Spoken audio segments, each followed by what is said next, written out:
परू चांडियो उर्फ परियल नालो तव्हां ॿुधो हूंदो। वाहिद धाड़ेल हुयो। हिकु दफ़े फुर जे नियत सां बस खे परू चांडियो रोकियो। बस ते चढ़ी वियो त ॿ न्याणियूं वेठियूं आहिनि।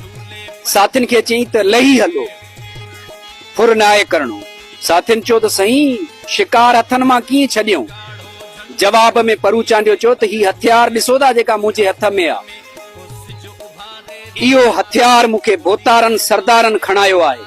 हरगिज़ इन जो मतिलबु इहो न आहे त परू चांडियो न्याणियुनि खां फुर करे ऐं गाॾी में वेठल ग़रीबनि खां फुर करे। लही हलो फुर न आहे करणो। त तारीख़ गवाह आहे जॾहिं परू चांडियो ही दुनिया छॾे पियो वञे त सिंध परू चांडियो जे मथां 10,000 अजरक विधा ऐं सिंध रीहूं करे रोए पई परू चांडियो जे लाइ। हुयो त धाड़ेल न, पर हुन जो किरदार अहिड़ो हुयो जो हू ग़रीबनि मिसकीननि जो मुआफ़िज़ हूंदो, ज़ालिमनि जे लाइ मौत साबित थींदो।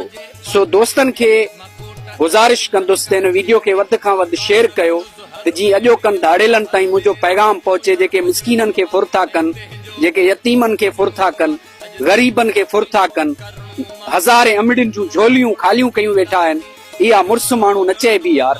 मुड़ुसु माण्हू त उहो हुयो जेको परू चांडियो हुयो, जेको नंगनि ऐं दंगनि जो मुआफ़िज़ हूंदो। महिरबानी।